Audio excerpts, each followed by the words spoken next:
Hello everyone, मैं दीपक sir DLC education अड्डा में आप सभी का स्वागत करता हूं और डिस्कस करने वाला हूं interest coverage ratio. Class 12 ratio analysis series और इंटरेस्ट कवरेज रेशियो की ओर हम लोग आगे बढ़ रहे हैं। सबसे पहले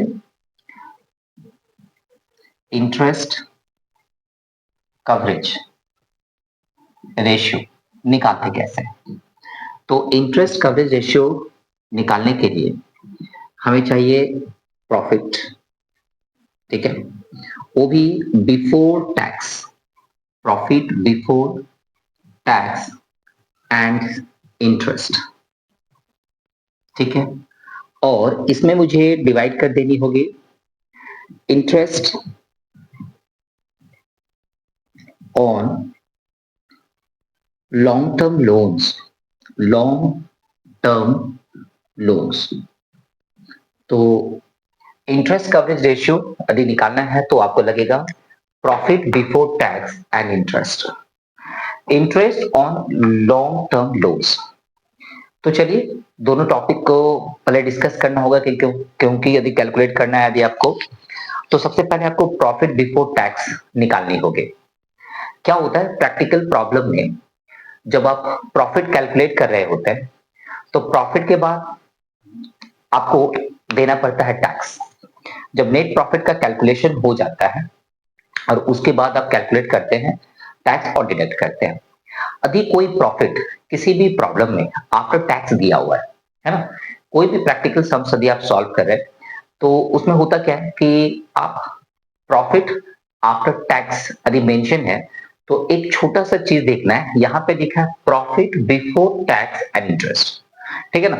तो प्रॉब्लम ये है कि यदि टैक्स लेस करके दिया हुआ है, इसका मतलब इंटरेस्ट भी उसमें लेस हो चुका है, क्योंकि टैक्स का जो पेमेंट है वो पहले इंटरेस्ट पेड करने के बाद होता है। यानी जितने भी हमारे पास लेंडर्स हैं, जितने भी हमारे पास लॉन्ग टर्म लोन्स है, उस लॉन्ग टर्म लोन्स पे इंटरेस्ट पेड करने के बाद ही तो टैक्स निकलता है और उसके बाद ही तो टैक्स पेमेंट होता है। लेकिन प्रैक्टिकल प्रॉब्लम में मैक्सिमम टाइम ऐसा होता है कि प्रॉफिट बिफोर टैक्स मेंशन होता है, ठीक है। अभी एक प्रैक्टिकल प्रॉब्लम भी मैं दूंगा, फिर उसके बाद डिस्कस करूंगा आपसे। इंटरेस्ट कवरेज रेशियो एक इंपॉर्टेंट रेशियो है, बहुत ही इंपॉर्टेंट रेशियो है। ये हेल्प करता है ना, ये हेल्प करता है सारे फिनेंशियल ऑर्गेनाइजेशन को, है ना। ये फिनेंशियल जो ऑर्गेनाइजेशन होते हैं, जो मार्केट में फिनेंशियल ऑर्गेनाइजेशन, वो फिनेंशियल ऑर्गेनाइजेशन जो मार्केट में मनी सप्लाई करते हैं, है ना, मनी सप्लाई करते हैं। किसी भी ऑर्गेनाइजेशन को यदि मनी सप्लाई करना है तो वो फिनेंशियल ऑर्गेनाइजेशन उस कंपनी का इंटरेस्ट कवरेज रेशियो देखता है कि कितना है, क्योंकि हम लोग यहाँ पे बात कर रहे हैं लॉन्ग टर्म लोन्स की। तो यानी कि लॉन्ग टर्म लोन्स पेड करने की कैपेसिटी कितना है ना, लॉन्ग टर्म लोन पास करने की कैपेसिटी कितना है। ये रेशियो जो है इंटरेस्ट कवरेज रेशियो, ये टाइम्स में निकलता है। यानी कि आपके पास जो प्रॉफिट है वो इंटरेस्ट को पे करने के कितना टाइम्स है आपका। सपोज एक एग्जांपल के लिए मान लो कि किसी फर्म ने profit before tax and interest, ठीक है। तो profit before tax and interest की यदि बात करें, यदि हमारे पास में सपोज दिया हुआ है, सपोज मान लीजिए कि 25 लाख रुपीस की प्रॉफिट है, 25 लाख रुपीस का प्रॉफिट है, और वो फर्म एक लॉन्ग टर्म लोन लेके रखा हुआ है जो कि 5 लाख रुपीस का है, ठीक है।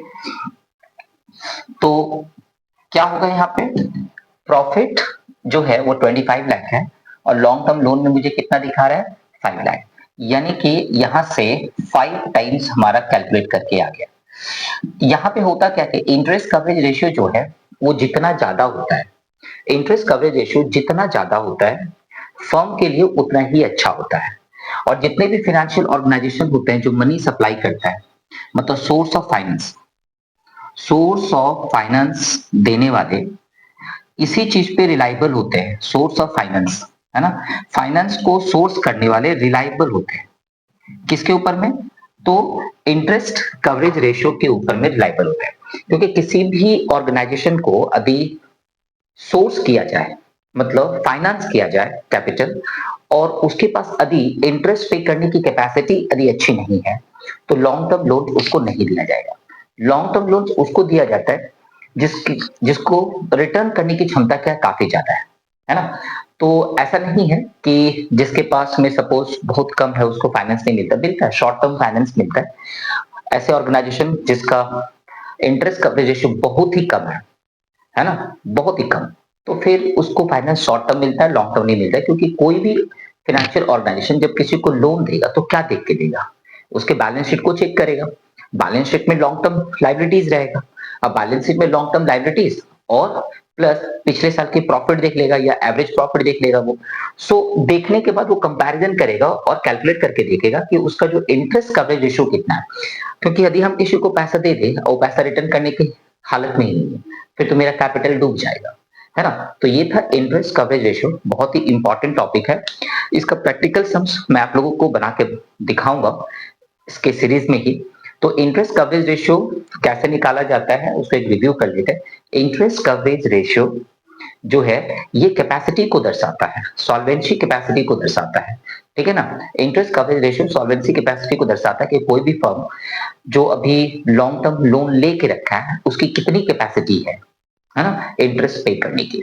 ठीक है, जितना ज्यादा लॉन्ग टर्म रेशियो माने इंटरेस्ट कवरेज रेशियो जितना ही ज्यादा होगा उतना ही बेटर होगा फर्म का स्ट्रेंथ दिखाता है इंटरेस्ट कवरेज रेशियो। ओके, तो चलिए छोटा सा डिस्कशन यदि आपको अच्छा लगा तो प्लीज लाइक कर दीजिए और शेयर कर दीजिए। यदि आपके चैनल को सब्सक्राइब नहीं किया तो प्लीज सब्सक्राइब कर लीजिए। Thank you, bye bye.